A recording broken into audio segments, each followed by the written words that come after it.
20 বছরের মধ্যে এইবার প্রথম যে স্বাক্ষরের বার্থডে আমরা উদযাপন করছি না, জাস্ট ওকে আমরা উইশ। এই একটা জিনিসের জন্য খারাপ লাগে, কোন জিনিসটা জানেন? বিষয়টা হচ্ছে পারস নি লইতে, হ্যাঁ পুরা পারস নি, এক সাইড তো সবাই পারে, সমস্যা তো কিছুই নেই। দেখ ইউটিউবে ভিডিও দেখা যাচ্ছে কি কাজ হবে না, আজকে তো না হইছে না। ক্রিসমাসের মাথা কি খাওয়ার জিনিস? তো বলুন তো আপনারা, ক্রিসমাসের মাথা কিন্তু খাওয়ার জিনিস না। Hello everyone, welcome to my new blog. কেমন আছেন সবাই? আই হোপ সবাই ভালো আছেন, আমি ভালো আছি। তো আজকের ব্লগটা একটু ইন্টারেস্টিং হচ্ছে, আপনারা অবশ্যই ভিডিওটি স্কিপ না করে ভিডিও শেষ অবধি ভালো রাখবেন। তো গাইস, আপনারা লাস্ট ব্লগে দেখেছিলেন যে নতুন বৌদি তারা সবাই এসেছিলেন বাসায়। তো এসে 40 থেকে 30 মিনিটের মতো ছিলেন, অনেক আড্ডা হয়েছে, গল্প হয়েছে। আর আসার মেইন কারণ হলো যে সকালে তো সবাই বরপক্ষতে গিয়েছিলেন, মানে রিপন ভাইয়ের শ্বশুর বাড়িতে। তো ওনারাও ছিলেন যাত্রাতে, ফিরে যাত্রাতে ছিলেন রিপন ভাই এবং বৌদি তারা। তো আসবার সময় সবাই একসাথে আসছেন, আর মাকে নামায় দিতে দেওয়ার সুবাদে আমাদের ঘরে চলে আসছেন। তো এসে যে গল্প টল্প করে গেছেন আর কি।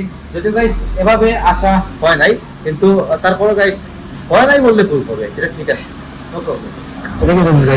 সারাদিন দিকে যায়, দিকে বাসায় কাজ করতেছে, আর লাস্ট ব্লগে দেখেছিলেন সম্রাটও আসছিল, এই এটা কিউব নিয়ে বসে আছে, এটা ইদার বেনি পারস নি লইতে, হ্যাঁ পুরা পারস নি, এক সাইড তো সবাই পারে। গাইস ও বলতেছে এক সাইড মিলাতে পারে, এক সাইড তো গাইস যে কোনো কেউ পারে, এক সাইড মিলাতে একটু বেশি লাগবে, 1 মিনিট সময় লাগে মাত্র এক সাইড মিলাতে। দেখা আপনি পুরো পুরো মিলে দেখা মিলে পারবে না না, এটা কথা ইউটিউব ভিডিও দেখে কর। গাইস ও বলতেছে ইউটিউবে নাকি ভিডিও দেখো, ভিডিও দেখে নাকি মিলাতে পারবে। সমস্যা নাই, দেখুক ইউটিউব ভিডিও দেখে, যদি মিলাতে পারবে তো সমস্যা কি? সমস্যা তো কিছুই নাই।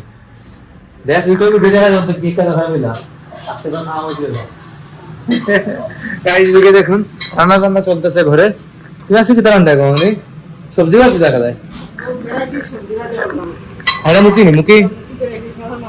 গাইস এটা দেখুন, মুখি দিয়ে আর ইলিশ মাছের মাথা দিয়ে তরকারি হচ্ছে। এটা শুটকি নি, ইলিশ মাছের মাথা দিলে পাওয়া যায়। তাই ইলিশ মাছের মাথা কি খাওয়ার জিনিস? তো বলুন তো আপনারা, ইলিশ মাছের মাথা কিন্তু খাওয়ার জিনিস না। খাওয়ার জিনিস হচ্ছে ইলিশ মাছের পেটি বা মাছগুলা। মাথার মধ্যে অনেক কাটা থাকে, এটা জাস্ট সেন্টের জন্য দেওয়া হয় হতে পারে। তবে তবে এই সবজিটা কিন্তু বেটার লাগে, যেটা কিন্তু ওই যে আছে না, সিঙ্গারার সবজি জানি। হুম, এটা হচ্ছে ওই যে মাঝে ঘরে সিঙ্গারা বানান, মানে ঝাল পিঠা বানান, ঝাল পিঠা যখন বানান একটু সেম এরকমই বানান সবজিটা, মানে ভেতরের যে সবজিটা থাকে এটা এরকম থাকে। যাই হোক, তো রান্না হচ্ছে এদিকে, এটা কিন্তু এটা আমাদের পানি গরম হচ্ছে, বেশি গরম হয়ে যায়। আর আমাদের যে চুলাটা, এটা কিন্তু আগুনটা মানে খুব স্পিডে যায়, সমস্যা হয় না। তারপর ধোয়া টোয়া যা আছে ঘরে ঘরে এটলিস্ট ইয়ে হয় না। আর যদি ডাল সম্বাস টম্বাস দেওয়া হয়, বাগার দেওয়া হয়, তখন একটু ভর পড়ে যায়, একটু ধোয়া ধোয়া আছে ঘরের মধ্যে। তারপরেও যদিও যতই আপনার ইয়ে থাকে না কেন, চিমনি থাকে না কেন।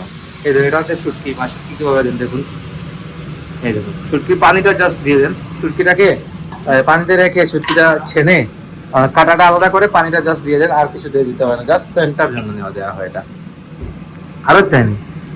হ্যাঁ, গরম পানি একটু একটু করে দিতেছেন, আর শুটকির পানিটা বের করতেছেন, আর কিছু দেওয়া হয় না, জাস্ট পানিটা দেওয়া হয় শুটকির। তো লাস্ট 2 দিন আপনারা ঘরের ব্লগ তেমন একটা দেখেন নাই, বাসায় কি হয় না হয় তেমন একটা দেখেন নাই, জাস্ট বাইরে ছিলাম, এগুলো দেখতেছেন। ওর সাথে বাইরে গেলে তো গাইজ অবশ্যই শুট নেবো, আপনাদেরকে দেখাবো, যাই হয় না কেন।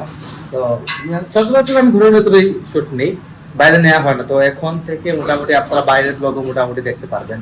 তো আপনারা বেশি করে সাপোর্ট করবেন, আপনাদের প্রচুর সাপোর্টের প্রয়োজন। আপনাদের সাপোর্ট ছাড়া গাইস দেখানো পসিবল না।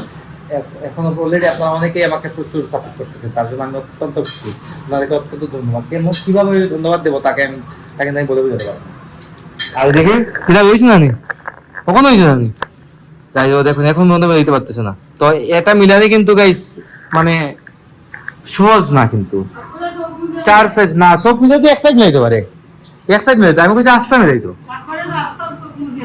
সব জাস্ট নি, সব কোনো মিলাই চোখ বন্ধ করে দিলে, এই চোখ বন্ধ করে স্বাক্ষর কিন্তু এটা আস্তা মিলাই ফেলে। সম্রাটে পারবে, একটু চিন্তা কর, একটু চিন্তা করলে পাই দিবে। গাইস ও কিন্তু এখন লেগে গেছে এটা নিয়ে, বসে গেছে, এটা সলভ করতে পারবে, আমি জানি ও করতে পারবে, প্রবলেম হবে না। ওর মাথায় তো আর কোনো চিন্তা নেই, জাস্ট নিয়ে বসে আছে। গাইস আজকে 11 অক্টোবর, আজকে হচ্ছে স্বাক্ষরের বার্থডে। তো 20 বছর বয়স হয়ে গেছে স্বাক্ষরের আজকে। তো 20 বছরের মধ্যে এইবার প্রথম যে স্বাক্ষরের বার্থডে আমরা উদযাপন করছি না, জাস্ট ওকে আমরা উইশ করেছি, উইশের মাধ্যমে উদযাপন হয়েছে আজকে। তো মা পোস্ট করেছিলেন ফেসবুকে, আমি পোস্ট করেছি, বাবা পোস্ট করেছেন, তারপরও ভিডিও কলের মাধ্যমে তো কথা হয়, প্রতিদিন গ্রুপে কথা হয়, গ্রুপের মাধ্যমে ওকে উইশ করা হয়েছে। ওখানে আবার ওর বন্ধু বান্ধব অনেকই হয়ে গেছে, ওকে যেখানেই জায়গায় বন্ধু বান্ধব কিন্তু হয়ে যায় অনেকটা। তো হ্যাঁ, ওখানে গাইস তারা মানে কেক টেক কাটা হয়েছে, দেখলাম যে ওর কিছু বন্ধু বান্ধবরা ওকে সারপ্রাইজ দিয়েছিল, ওকে বসেছিল, তখন বন্ধু বান্ধবরা হোস্টেলে এসে কেক টেক নিয়ে এসে মানে ওকে মানে বড় সড়ো ভাবে একটা সারপ্রাইজ দিয়েছে আর কি। দেখলাম যে ও একটু হ্যাপি আছে, ভালো আছে। মানে ফ্যামিলির সাথে বার্থডে উদযাপন করার তো গাইজ এক বিষয়, আর বন্ধু বান্ধবের সাথে উদযাপন করা আরেক বিষয়, যেহেতু দেশের বাইরে। সেটা গাইজ এই অনুভূতিটা আসলে মানে বলে বোঝানো যাবে না, বলে বোঝানোর মতো নয়। আমি এরকম কয়েকবারই ফেস করছি, কারণ আমি যখন ভার্সিটিতে ছিলাম তখন বাসায় ছিলাম না, তখন যদিও আমি দেশের বাইরে ছিলাম না, দেশেই ছিলাম। তো তখন আমি এগুলো ফেস করেছি, বুঝতে পেরেছিলাম। যাই হোক, তো ভালো হয়েছে, সমৃদ্ধকে আমরা আজকে উইশ করতে পেরেছি 11 অক্টোবর। তো এই একটা জিনিসের জন্য খারাপ লাগে, কোন জিনিসটা জানেন? বিষয়টা হচ্ছে যে 20 বছরের মধ্যে এই ফার্স্ট যে প্রথম হলো যে স্বাক্ষর, ওর বার্থডে আজকে আমরা উদযাপন করতে পারছি না, একসাথে কেক টেক কাটতে পারতেছি না, এটা হচ্ছে বিষয়, আর কিছু না। তো খারাপ লাগার মতো আর কিছুই নেই। যাই হোক, তো এখন হয়ে গেছে সন্ধ্যা, আমি গাইস খাওয়া দাওয়া করে কিছুক্ষণ শুরু করেছিলাম সকালে গাইজ, আজকে থেকে জিম শুরু করেছি। তো জিম শুরু করেছি কারণ এটা বলার কিছু নাই, শুরু করেছি, ভাবলাম যে আর স্কিপ করবো না জিমটা, এই ভেবে শুরু করেছি। এখন তো দেখি রেগুলারিটি মেনটেন করাটা কিন্তু অনেক বড় একটা বিষয় জিমের ক্ষেত্রে। তো যাই হোক, তো দেখা যাক। তো গাইস এখন আমি আসলাম দোকান থেকে, বাবার নামায় দিলাম, আমার কিছু কাজ ছিল সেটা সেরে আসলাম। এবং তা গেট লাগাও, হ্যাঁ গেট লাগাও, আমার একটা চা দেবো না না, কফি না, চা দাও। কফি হয়ে রাত্রে ঘুমে ধরবে না গাইস, কফি এখন যদি খাই তাহলে রাতে আর ঘুমে ধরবে না, চা এক কাপ তৈরি করে দিবে আমাকে। আর হয়ে গেছে গাইস সন্ধ্যা 7:30 মতো অলরেডি। দেখি পরে মা কি করতেছেন এখন। ওই গো অনি, অনি ওই গাইস, এদিকে দেখুন, এটা হচ্ছে পেয়ারা, বুক দিয়েছিলেন বোধহয়, পেয়ারা ভালো লাগে কেউ হ্যাঁ মাথা চুলো হয়ে যায়। ভাই মা চুলা চাইতেছেন দেখুন, তো রেডি হয়ে নাকি তোমার তাই? হ্যাঁ না গাইস, আমি ভাবছি যে কোথাও যাইতে পারে না হয়তো। যাই হোক, আমি আসছি গাইস ভিডিওটা আপলোড দেওয়ার জন্য, ভিডিওটা আপলোড দিয়ে দেবো এখন। ভিডিওটা আমি এখানে এড করে দিচ্ছি। আপনারা আমাকে ফলো করতে চাইলে আমার ফেসবুক ইনস্টাগ্রামে ফলো করতে পারেন, আমার ফেসবুক ইনস্টাগ্রাম লিংক নিচে ডেসক্রিপশনে পেয়ে যাবেন।